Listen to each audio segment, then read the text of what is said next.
many of the important tasks in his life. Once you're going out, once you're going to business, is it halal or haram to learn that? It's all obligatory on us. How much money I earn, then I need to pay zakat. This is, to know that is followed. When I must go to Hajj, it's obligatory upon me to know that is followed as well. So we continue improving knowledge. When I'm a single man, yes, something a bit within me. But once I got married, I'm going to get married. I need to know more. What is the duty and obligation of the marriage life? What is my right upon, what is my duty towards my wife? What is wife's duty towards her husband? I know everybody is very concerned for their right. They're willing to fight for their right. But they will not ask, what is my duty towards you? The knowledge of the deen will tell you, if you don't do his duty as a husband, to his wife, he will be answerable to Allah. If you don't do duty to your husband, the wife will be answerable to Allah. We need to know that. When you are getting children, family, Allah subhanahu wa ta'ala says, protect yourself and your family from a fire. I need to bring up my children according to the guidance of Allah and His Messenger sallallahu alaihi wasallam. I need to have that enough knowledge. Yes, good enough. You send your child to the masjid, to the madrasa. I appoint a teacher. Not enough. The limited time they'll be doing the limited things. Parents, father and mother have 24 hours almost their teacher. You learn, you practice, and you learn it from your practice. At home, it's based on Islamic knowledge. So that is our task, our duty. Rasulullah sallallahu alaihi wasallam was continuously encouraging the companions to learn. Uqba ibn Amir radiallahu anhu said in one occasion, خرج رسول الله صلى الله عليه وسلم ونحن في السفرة فقال أيكم يحب أن يبدأ كل يوم إلى بطحان أو إلى العقيق فيأتي منه بناقتين كوموين في غير إثم ولا قطيعة رحم فقلنا يا رسول الله نحب ذلك قال أفلا يرجو أحدكم إلى المسجد فيعلم أو يتعلم أو يقرأ آيتين من كتاب الله عز وجل خير له من ناقتين وثلاث خير من ثلاث وأربع خير له من أربع ومن آدابهن العدل. Sahabi Uqba ibn Amir radiallahu anhu used to live in the Sufa in a hostel. Those who are bachelor Sahabis who migrated from Mecca to Medina, from other places to Medina, they don't have family. So they were living in a hostel adjacent to the property masjid, which is called Sufa. So he used to encourage them, motivate them to learn because they are free now, they have no family, they are only in the, around the masjid to learn from Rasulullah sallallahu alaihi wasallam, to push them further to learn and to not utilize their time. He was encouraging them. In one occasion, Sahabi said, the Messenger of Allah came out and said to us, when we were living in this hostel, he said, which of you would like to go out every morning to Buthan or Aqiq, the two valleys of Medina, which is fertile and green, and people who will take their cattle over there, who will go there every morning and bring two large she-camels without being guilty of sin or without cutting the ties of kinship. That means every morning if you go there, you will find two high-quality camels free of cost. There is no problem, it is free, it is free. Who will be going if it's available every morning? The Sahabi said, we say, Messenger of Allah, of course, we would like to do it. Of course, if it is free, of course, so everybody of us is interested. Then he said, should I tell you something? Does not one of you go out in the morning to the mosque and teach or study 2 verses from the Book of Allah? If any one of you go in the morning in the Masjid al-Nabawi and you try to teach and learn at least 2 verses of the Quran, then it is better for him to get 2 3 she-camels.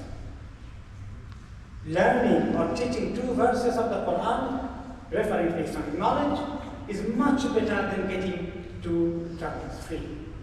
If you learn 3 verses or teach, better than you achieve 3 camels. If you learn or teach 4, then you are getting much more than 4 camels. And then he continues, he said, and they are numbered in camels. So this is what he was encouraging them, and Sahaba, of course, were always responding to his guidance. Allah subhanahu wa ta'ala even instructed the Prophet sallallahu alaihi wasallam to make dua to Allah to increase his knowledge. وَقُلْ رَبِّ زِدْنِي عِلْمًا. You say, oh my God, increase me in knowledge. So all of us do dua, Rabbi zidni ilma, that's good. But you just limit with the dua, don't take any step to learn. No. Action should match that we are also trying to learn.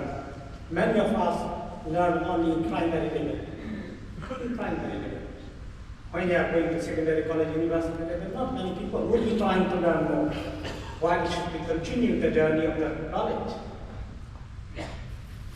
And Umm Salama radiallahu anha narrates how Prophet sallallahu alaihi wasallam himself was doing dua to Allah to increase his knowledge. Inna Nabiya sallallahu alaihi wasallam kana yaqulu ba'da salati subh. He used to say every day after Fajr prayer until his death, every day he would be making dua. Allahumma inni as'aluka ilman nafi'an, wa Allah, I seek you, I ask you to grant me ilm which is beneficial, wa rizqan tayyiba, and rizq that sustains which is good and pure, wa amalan mutaqabbala, wa grant me the deeds which will be accepted by you. So he continues with the dua. So ilm is very important. It's not muffled. Many people may think, I know how to pray, basic things fine. If I can learn more, all this muffled. They don't consider it foul. Many of the ilm after that become foul. As I said earlier, then when you are single, up to some extent when getting married, then your level of knowledge should know about family life, husband, wife. Then you are getting children. Yes, we need to know what is the duty towards our children. Because Allah subhanahu wa ta'ala said, has given duty to each of other towards us. That husband will take his, doing his duty towards his wife, and wife will take responsibility of duty towards her husband. In the family life, many people are struggling. That is just in life, no doubt about this. But many times, people will be fighting for their right. This is the slogan of the country. No, it's to fight, you cannot get the right. And that right is very bitter, even you get it. So we need to know first our duty, right of others. This is number one. Then my right will come, inshallah, daily. So we need to be aware when you get married, what is the duty in the family life, getting children. Allah subhanahu wa ta'ala said, "Qu anfusakum wa ahlikum nara." Make sure that you save yourself and your family from the hellfire. That requires knowledge. How I give the right tarbiyah. Although you appoint a teacher for your son, for your daughter, going to the evening madrasa, going to the weekend Islamic school, they appointed a teacher, all these good contribution. But as a parents, you have this tarbiyah duty. They are giving education knowledge, but you give them tarbiyah, upbringing according to Islamic adab and akhlaq, and that requires knowledge of you and your wife and your husband and wife. Parents have to learn how to give children right tarbiyah, right education, right understanding of the deen, and right adab, akhlaq, good manners to teach. They are the primarily responsible. The teacher is having the secondary contribution. They are the main teachers. And that's why we will be not limiting ourselves to send our children to the school. We need to learn continuously. Even our salah, we learn in the primary level, little bit how to pray. But we need to know more, learning more fiqh. We need to understand the Arkan Iman, Tawhid other shirk. Many people are confused. We do many amal, some of the amal are sunnah, some of the amal are even bid'ah. Doing whole life, some amal, some of the good deed, some of the ibadah, based on bid'ah, not to be accepted by Allah. So that's why we need to continuously improving on some knowledge. In about the Salah, Rasulullah sallallahu alaihi wasallam said, "Sallu kama ra'aytumuni usalli." You must pray the way you see me pray. You must learn properly. In the primary levels, knowledge of Salah is not enough. We are going to Hajj. Prophet sallallahu alaihi wasallam, when he was performing his own Hajj, he was telling the different occasions to the Sahaba's gatherings, خذوا عني مناسككم لعلي لا ألقاكم بعد عامي هذا. Take from me rites of the Hajj, how to perform the Hajj. Take from me, learn, keep it. And then they will be conveyed to the others. That's why don't go Hajj without attending the Hajj training sessions. Inshallah, we are announcing today again the Hajj training session taking place this weekend and next weekend. You must try to attend. And without learning properly, going to the Hajj is a big mistake. Allah subhanahu wa ta'ala has given so much. The more knowledge you have with practice of the knowledge, your status is becoming higher to Allah subhanahu wa ta'ala. Allah subhanahu wa ta'ala says in the Quran, قُلْ هَلْ يَسْتَوِي الَّذِينَ يَعْلَمُونَ وَالَّذِينَ لَا يَعْلَمُونَ. O Prophet, you say, are those who know equal to those who do not know? إِنَّمَا يَتَذَكَّرُ أُولُو الْأَلْبَابِ. Indeed, those who are people of understanding only, they only take the lesson, that they come forward to learn.